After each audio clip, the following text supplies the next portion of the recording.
subscribe Tito Manny Vlog.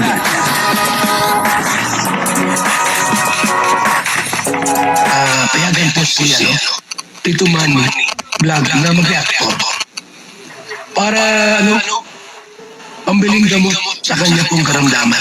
Mainit po ngayon, yung mga isip po sa Jomcar at talaga nga namang itong mga basher ay masyado po nilang binibigyan ng masamang kahulugan po ang bawat nangyayari.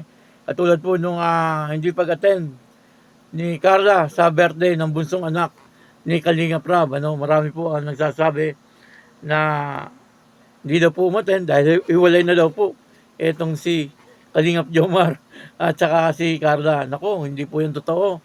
Wala pong ganun. Dito po sa video ito ay makikita po natin na talagang sweet na sweet. Itong dalawa. At dito makikita po natin na talagang bagay na bagay itong si Kalingap Jomar at si Carla. Pabayaan na po natin yung mga issue. Hindi po maganda yung mga issue.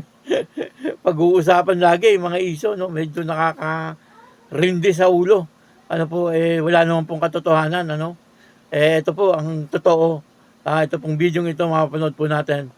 Ito po ang totoo na nangyayari sa Jomcar.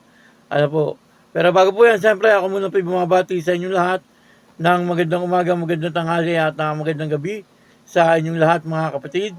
Saan man kayo ng panig ng mundo naroon ngayon, ay mag-iingat kayo palagi at pagpalain kayo ng ating Panginoon. Maraming salamat din po sa patuloy na tumatangkilik sa aking YouTube channel at nanonood sa aking video reaction. Patuloy na po natin suportahan sila Kuya Bal Santos Matubang, Kalingap Prab at Edna Vlog, Jack Tapia at yung mga kasamahan ko pong reactor sa Kalingap. Ganyan din po yung mga charity vlogger na Kalingap partner. Ito po yung video na kung saan ay good vibes muna tayo. Kasi puro na lang po issue. Medyo hindi na po maganda sa panrinig. At hindi na rin po maganda sa mata. Panoorin yung mga issue. Dito po tayo sa good vibes naman ngayon. At ito makikita po natin na talagang sweet na sweet. Etong si Kalingap Jomar at si Carla. Ito po, panoorin po natin.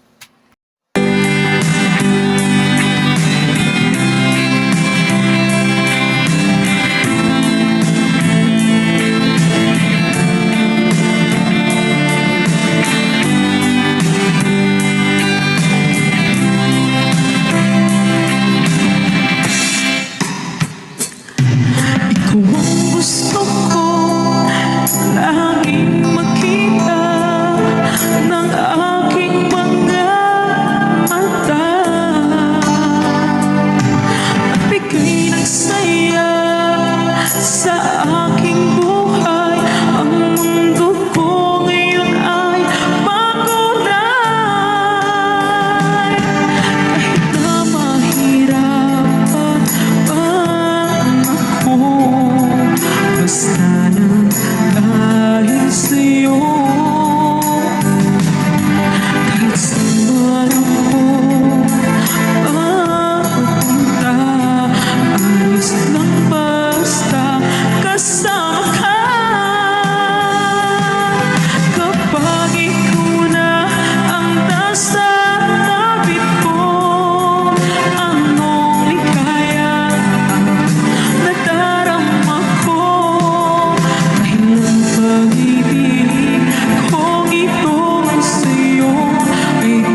talaga nga naman, bagay na bagay po si Kalingap Jomar at Carla.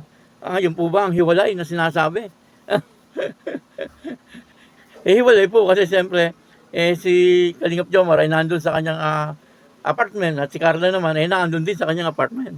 Kaya siguro hiwalay, pero hindi po hiwalay itong dalawang ito.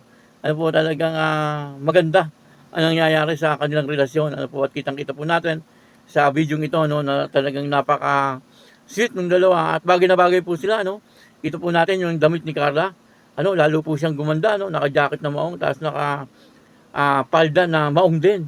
At si Kalingap Jomar naman ay naka-sweatshirts, at naka-short lang siya. Ay talagang makikita po natin ay bagay na bagay. Pareho sa kanila yung kanilang mga attire. Pogi si Kalingap Jomar, maganda naman itong si Carla. Kaya marami po ang nagagalit sa Jomcar Pero mas marami po yung may gusto. Ilan lang naman po yung nagagalit at naglalabas ng mga issue na hindi maganda dito sa Jomcar. Kasi kagaya niya, nakita po natin simpleng galawan lang pero marami na po ang kinikilig sa mga galawan ng dalawa. Napakasimple lang, naglalakad lang. Tapos ay magkadikit itong dalawa, pero marami po ang kinikilig. Ibig sabihin ay sikat talaga. Itong Jomcar, Kaya marami po naiinggit, at gusto po silang paghiwalayin. Ganun lang po yun, kaya wag po kayong magpapaniwala sa mga sinasabi ng iba. Lalo na po yung mga nasa anti-kalingap. Siyempre ang sasabihin po ng mga yon ay yung pong hindi maganda. At siyempre hindi po yung sasang-ayon, sa mga magandang nangyayari, sa loob ng kalingap, lalo na po siyempre dito sa Jomcar na talaga nga namang maganda ang nangyayari sa Jomcar, lalo na po sa kanilang pamumuhay, Kitang-kita po natin na talagang parehas na umaasenso ang kanilang buhay, Nakita ko po yung bahay ni Kalingap Jomar, sa video ay talagang mansyon. At yung kay Carla naman, bungalow, pero malaki rin. At dito nga po, kitang-kita natin na talagang umaasenso yung kanilang buhay. Saan po ba nangyayari yan? Siyempre, sa loob lang po ng Kalingap. Kasi kung hindi naman po sila na-vlog ni Kalingap Rab, hindi po nagkaroon ng love team, wala po naman po na mangyari po yan sa kanilang mga buhay. Kaya napaka-importante na naibablog po sila ng Kalingap, dahil po sa pamamagitan po ng pagbablog ng Kalingap ay talagang doon po nag-uumpisa ang ikagaganda ng kanilang buhay. Kasi marami pong sponsor ang makakakita. At talaga nga ng mga alam niyo naman, ang mga sponsor, kapag nagustuhan po nila yung teleserye, ay talagang ibinibigay po ang lahat. At siyempre, ito po ay mga ipon na rin ni Carla at ni Kalingap Jomar. Alam naman po natin lahat na masinop itong dalawang ito, pagdating sa pera ay talagang marunong po sila. Kaya doon sa mga nagsasabi ng hindi maganda dito sa Jomcar ay manigas na lang kayo. Kasi wala namang katotohanan yung kanilang mga sinasabi. Kaya manigas na lang po sila. Kaya yun, dito nakita po natin na talagang sweet na sweet yung dalawa. Mga simpleng galawan lang pero marami po ang kinikilig. Kaya yun, maraming salamat po sa inyo lahat. At ako po si Tito Manny Vlog na nagsasabing God bless you all. Diyos mabalo.